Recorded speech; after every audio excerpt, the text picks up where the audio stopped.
So here's the railroad where the train is going to stop really right a ways up here. And then over here, you've got the town graveyard here in Salem, Illinois.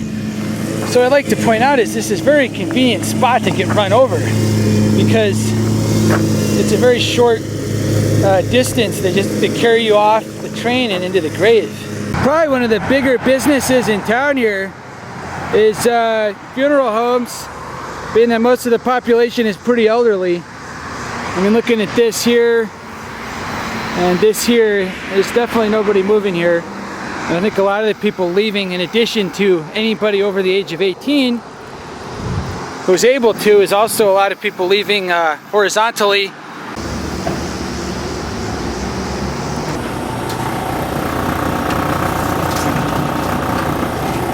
You can't really tell by looking at it, but this pizza is seriously about the top quality pizza you can get for $2 a slice. Right here at Casey's General Store, which I would say is probably numero uno in the Midwest. General store, gas station kind of place for food. Got a stop northbound right there. Here's the train. Stobe Jim Kenobi immersed in sweat, trying to get the hell out of this place. Salem, Illinois. Becoming a nap this car here. Are we going? It's barely moving. Man, look at this thick, incredible jungle of this place. It's really getting old.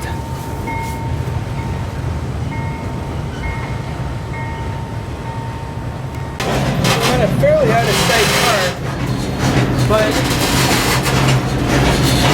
I'm not going to feel content until I'm speeding up and out of this place. Additionally, there's a junction ahead where the train is either going to go to Indianapolis or to Chicago. I'm kind of just thinking it is going to go to Indy, but I'm not positive. It's a nice pond right there.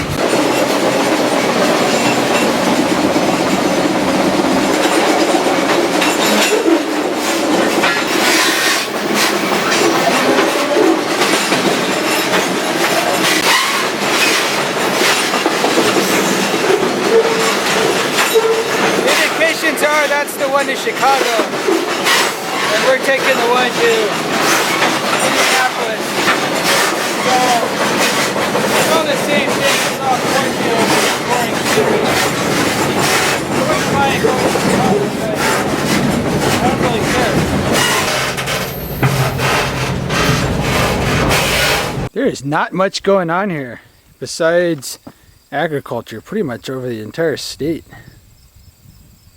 I'd like to take the time to kind of showcase one of the more pleasant rail cars that exists out there for traveling on. It's a basic variant of the covered hopper here, and instead of, you know, just like a porch, I mean, look at this. This is totally enclosed, basically making it very easy to stay totally out of sight down in this little section here behind the lip. I don't see how anybody could see you. You know, you might be concerned that there's some kind of hazmat being carried on this, but I don't see a hazmat placard. It'd be pretty tough for a cop to know if anybody's in here or not. See, you got tons of room. I mean, that's enough room for 8 people if you really wanted, but I'd say 4 or definitely 2 very comfortably.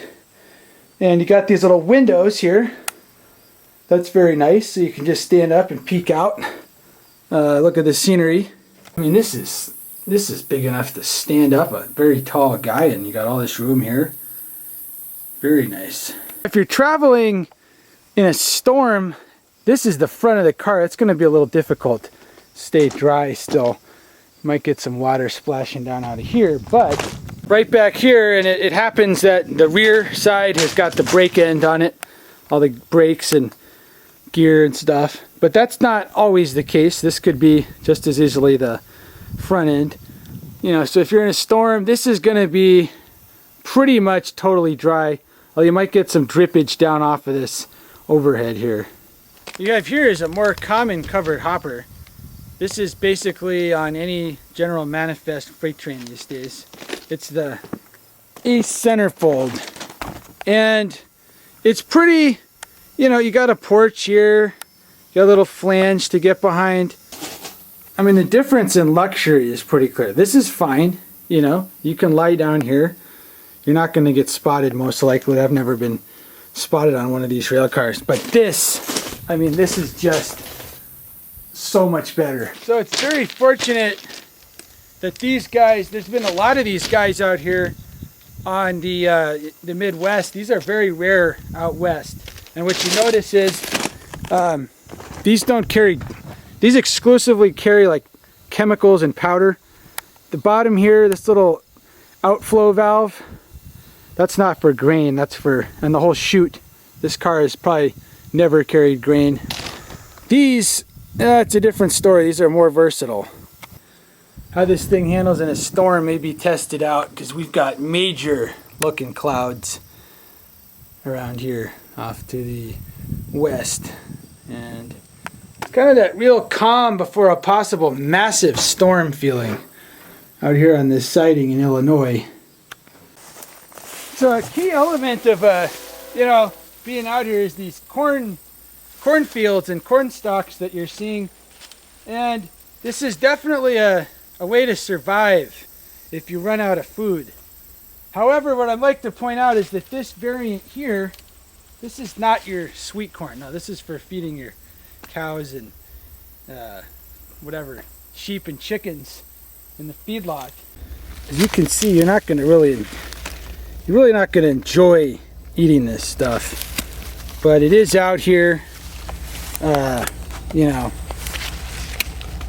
I got one kernel there. Perfectly tasty, not going to hurt you, but it's really not very delicious.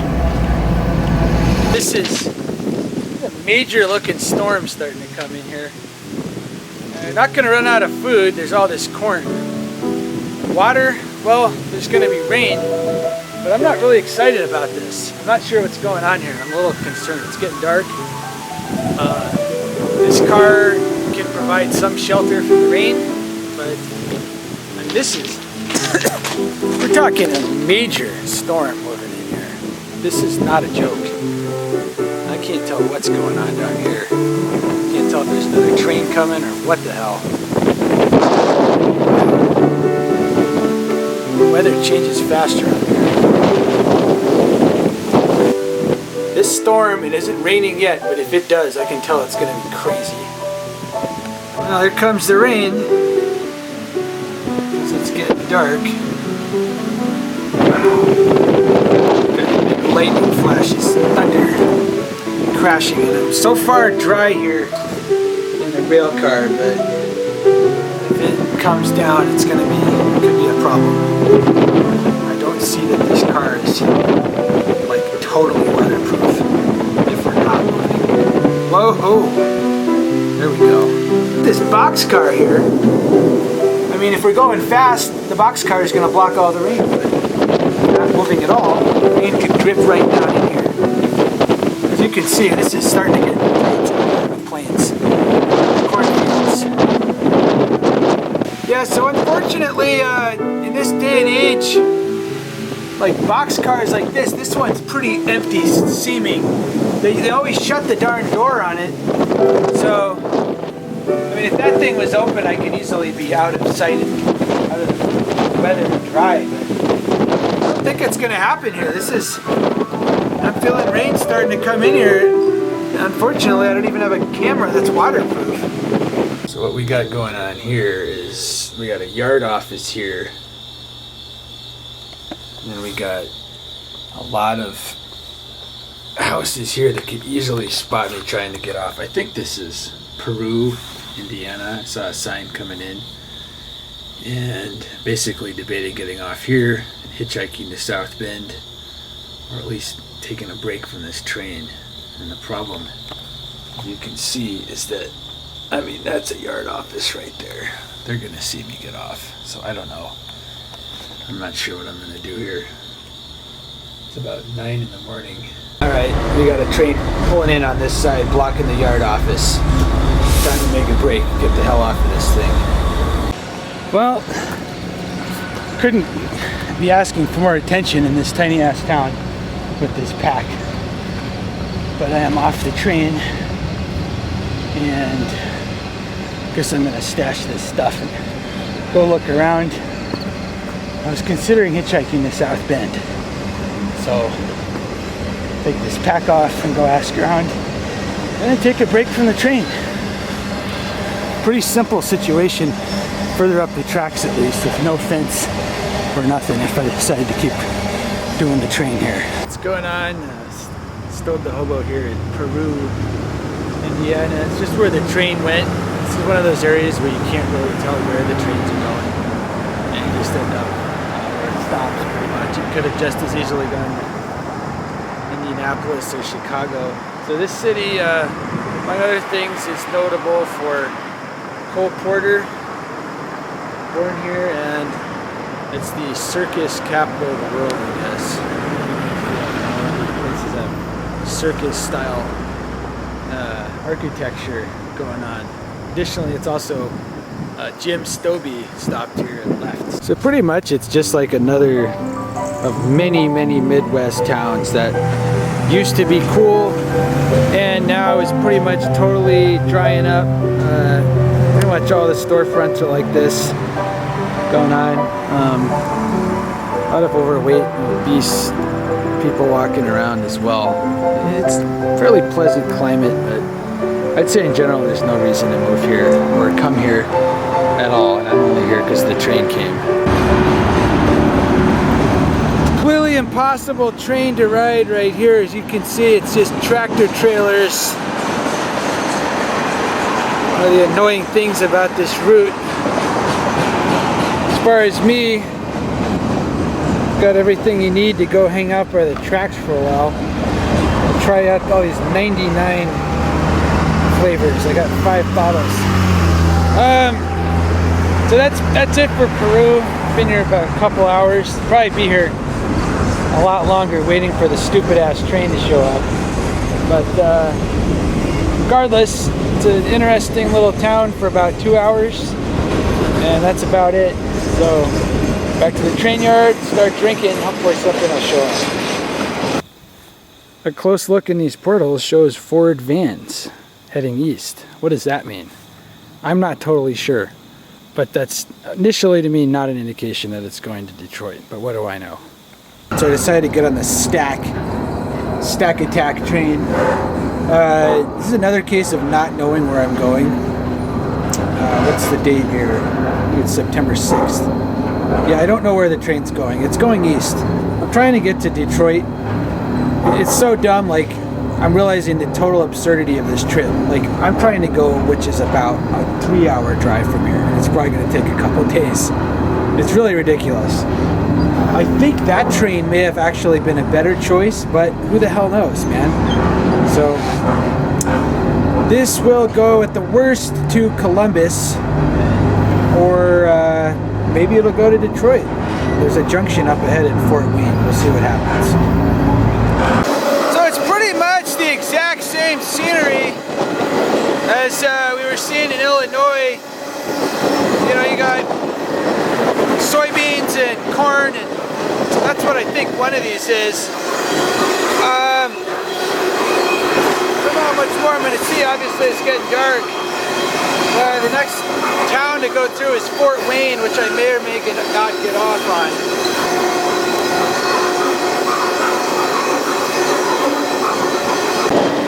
It looks like we're going fast. You're darn right. This train is roaring through another dismal Indiana town. It's the only way you want to see these towns. Blazing right through. I don't know which one this was. Huntington, here we are.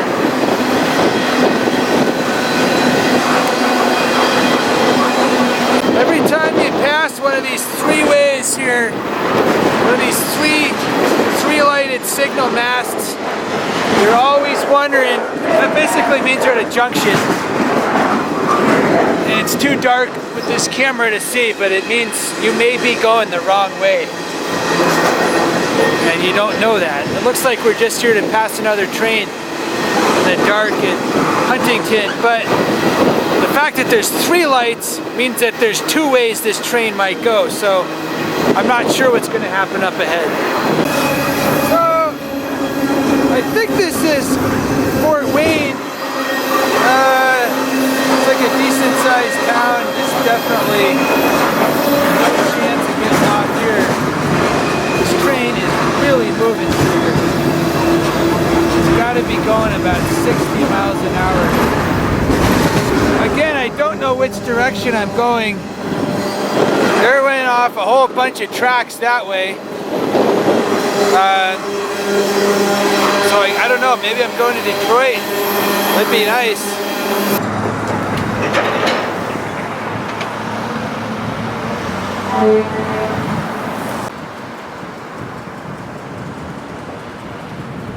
So as far as what's going on here in Toledo, this downtown is just about totally deserted. Basically, I'm not sure exactly the reasons for all of it. Maybe just the slowdown of the Rust Belt and all that. But basically nothing going on. Vacancies, very cheap apartment rentals available. And a lot of the old brick stuff is kind of just starting to fall into disrepair. There's a nice waterfront here if you got a boat or something. Boat around. Now pointing south with the Norfolk Southern Railroad bridge right down there. That's about where you'll catch a westbound. So pretty, you know, it's a decent climate. There's a lot of cool architecture, but basically I think this place seems deserted to me. It's kind of depressing. You know, you got this high-end posh apartment building with complete almost vacancy according to the sign posted at the bottom. You got old factories like this all boarded up. You know, one of the few interesting things going on here is probably these docks where you got freighter ships, Laker freighters that travel the Great Lakes. This Adam E. Cornelius routinely travels to Duluth to get iron ore. It might do grain too. That'd be a pretty interesting trip. Right now it's in dry dock.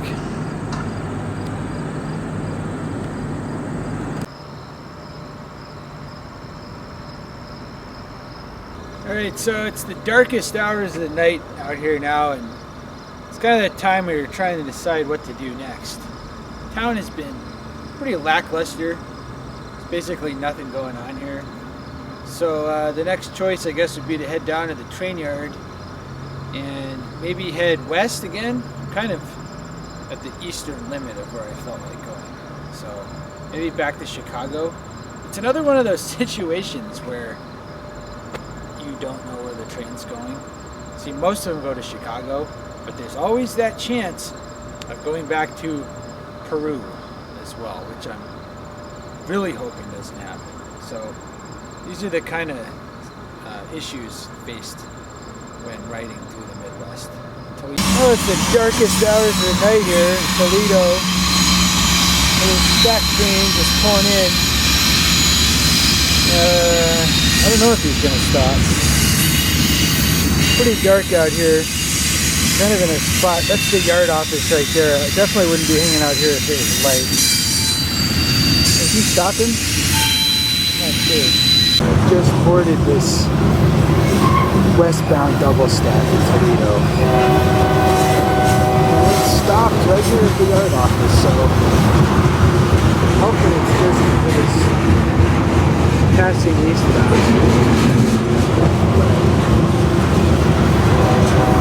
I'm here and completely sitting duck if the bull shows up. It's about the darkest hours of the night, September 8th, 2014.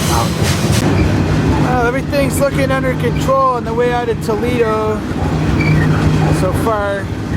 There was a guy shining a spotlight in my direction, kind of, but speed looks good. should be out of here for good. Out.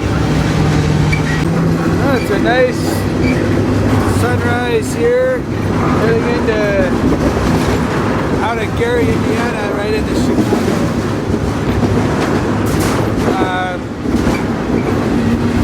There's definitely going to be a need to get off this train before it pulls into whatever yard it's going to in Chicago.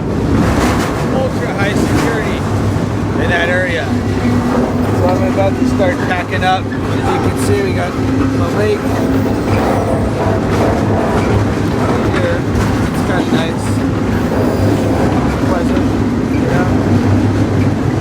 So I'm gonna put the camera down and try to not get spotted on this high priority double stack.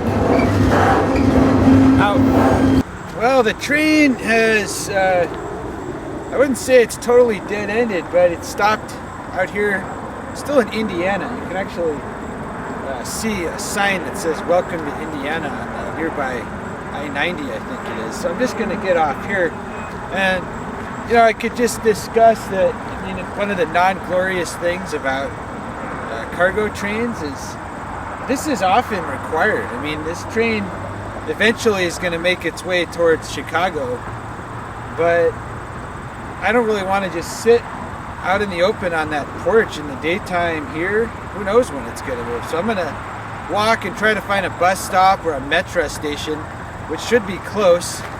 I've got to say, it's really useful having a smartphone, you know, to find the nearest metro station, which it turns out is 2 miles this way, which will get the rest of the way into town. So that's the end of this train from Toledo into Chicago. So one of the niceties here I found right next to that spot where I got off the train is Calumet Beach. This is like not even a mile walk from that spot. So it's after Labor Day and things have kind of shut down here, but water temperature is still pretty pleasant. Got the heroes of the US Coast Guard run this little base down at the beach. As you can see, this is a nice spot. Got the Lake Michigan, nice freighter ship out there. Who knows where he's going? And then you got Gary over here, which looks good from a distance. Probably the only way the place looks good. And then you got this interesting abandoned mill, steel mill, I think it is. Looks like it's getting demolished right now. Yeah, it might be hard to see because of like sun glare, but I think they're actually bulldozing this steel mill right here. It'd be kind of cool if they just use one big explosive, just blow the whole thing up, watch it collapse, but they're just using dozers.